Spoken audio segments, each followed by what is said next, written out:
கிறிஸ்துவுக்குள் பிரியமானவர்களே, இந்த நாளுக்கான மாலை நேரம் அண்ணா அப்போஸ்தலனாகிய யோவான் எழுதின முதலாம் நிருபம் 5வது அதிகாரம் 9வது வசனம். 1 யோவான் 5:9. 1 John 5:9.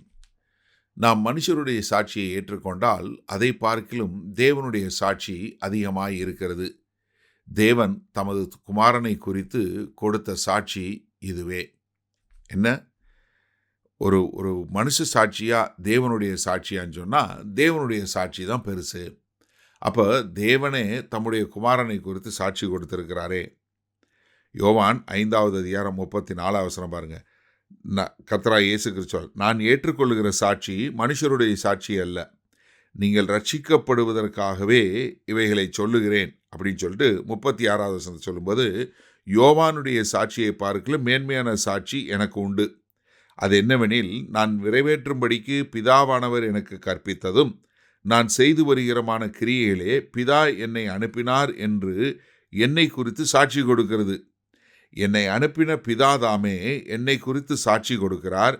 நீங்கள் ஒரு காலம் அவர் சத்தத்தை கேட்டதும் இல்லை, அவர் ரூபத்தை கண்டதும் இல்லை. என்ன, நீங்கள் மனுஷனுடைய சாட்சின்னு சொல்லி பார்த்தேன், மனுஷ சாட்சி ஏற்றுக்கிறதுல. ஆனால் யோவான் ஸ்நானகனே என்னை குறித்து சாட்சி சொல்கிறாரு. நான் அதை காட்டிலும் மேன்மையான சாட்சி என்ன, நான் நடப்பிக்கிற கிரியைகள், அதை என்ன பண்ணுறாரு, என்னுடைய பிதாவானவரே எனக்கு சாட்சி கொடுக்கிறார். அதே மாதிரி யோவான் 8வது அதிகாரத்தில் 17-18 சொல்லும்போது, 2 பேருடைய சாட்சி உண்மை என்று உங்கள் நியாயப்பிரமாணங்கள் எழுதியிருக்கிறதே, நான் என்னை குறித்து சாட்சி கொடுக்கிறவனாய் இருக்கிறேன், என்னை அனுப்பின பிதாவும் என்னை குறித்து சாட்சி கொடுக்கிறார். எப்படி? என்னை அனுப்பின பிதாவும் என்னை குறித்து சாட்சி கொடுக்கிறார். அப்போ கர்த்தராகிய இயேசு கிறிஸ்து தேவனிடமிருந்து அனுப்பப்பட்டார் என்பதற்கு பிதாவாகிய தேவன் அவர் மூலமாய் கொடுக்கப்பட்ட ஒரு சாட்சி என்பது அற்புதங்களும் அடையாளங்களும் மாத்திரமல்ல, அவருடைய வாழ்க்கையை குறித்து. அதனால தான் கர்த்தராகிய இயேசு கிறிஸ்து முதலாய் ஞானஸ்தானம் எடுத்து வரும்போது யோர்தான் நதிக்கரையில் மத்தேயு 3வது அதிகாரம் 17வது வசனத்தில் பார்க்குறோம். அப்போ கர்த்தராகிய இயேசு கிறிஸ்து எந்த அதிசயம் பண்ணலை, எந்த அற்புதமும் பண்ணலை, ஒன்றுமே பண்ணலை. ஆனால் அப்பொழுது என்ன சொல்கிறாரு, பிதாவாகிய தேவன் வானத்திலிருந்து என்ன சொல்கிறாரு, இதோ இவர் என் நேசகுமாரன், இவரில் நான் பிரியமாய் இருக்கிறேன் என்று சொல்லக்கூடிய ஒரு காரியம். எப்படி? கர்த்தராகிய இயேசு கிறிஸ்து மேலே நான் பிரியமாய் இருக்கிறேன், இவர் என் நேசகுமாரன் என்று அங்கு சாட்சி கொடுக்கக்கூடிய ஒரு காரியத்தை பார்க்குறோம். அதனால தான் மரணத்திலையும் சரி, அவர் உயிர்த்தெழுதலையும்.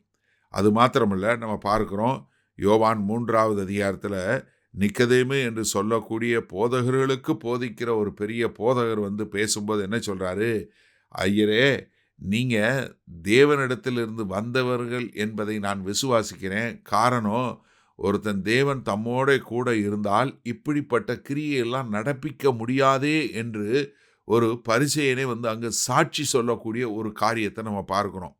அப்போ என்ன, மனுஷ சாட்சி இருக்குது, அதை காட்டிலும் யார் தேவகுமாரனை குறித்து யார் சாட்சி கொடுக்கிறா, தேவனே சாட்சி கொடுக்கிறார்.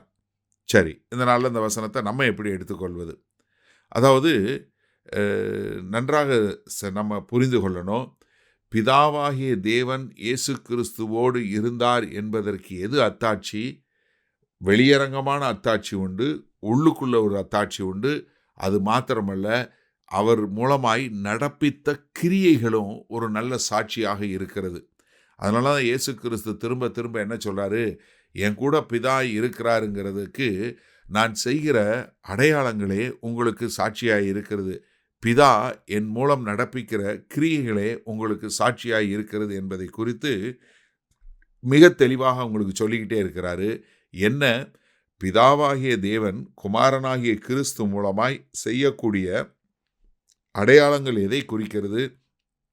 இவர் பிதாவாகிய தேவனால் அனுப்பப்பட்டவர் என்று சொல்லக்கூடியதை.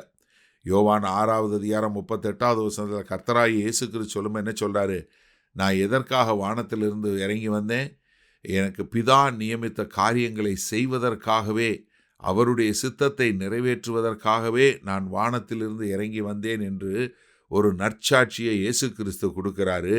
அதே சாட்சியை கர்த்தராகிய இயேசு கிறிஸ்து என்னுடைய நேசகுமாரன் என்று சொல்லி பிதாவாகிய தேவன் கொடுக்கிறாரு.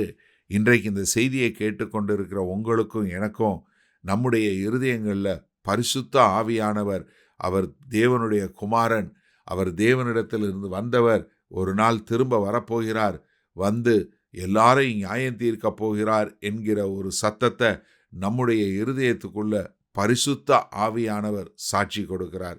அப்போ தேவன் தம்முடைய குமாரனை குறித்து கொடுக்கிற சாட்சி மிகப்பெரிய சாட்சி, மனுஷருடைய சாட்சியை காட்டிலும். மகா கிருபையும் இரக்கம் நிறைந்த எங்கள் அன்பின் தகப்பனே, இதோ மனிதருடைய சாட்சி அல்ல, இதோ உம்முடைய சாட்சியே, இவர் என்னுடைய நேசகுமாரன், இவரில் நான் பிரியமாய் இருக்கிறேன் என்று சொல்லி, ஆமாண்டவரே, அந்த ஞானஸ்தானம் எடுக்கும்போது நாங்கள் கேட்குறத பார்க்குறோம். மறுரூப மலையில் மத்தேயு 17வது அதிகாரத்தில் பார்க்குறோம். பின்பு நீங்கள் உயிர் தெழும்போது நடந்த காரியங்களில் பார்க்குறோம். தேவன் கொடுக்கிற சாட்சி மேலான சாட்சி என்பதை ஏற்றுக்கொண்டு நாங்கள் முழுமையாய் உம்மை விசுவாசிக்கிறோம். மீட்பெரும் இரட்சகருமாகிய இயேசு கிறிஸ்துவின் மூலம் பிதாவே, ஆமேன். கர்த்தர் உங்களை ஆசீர்வதிப்பாராக. நாம் நாளை காலை தினசரி தியானத்தில் சந்திப்போம். Good night.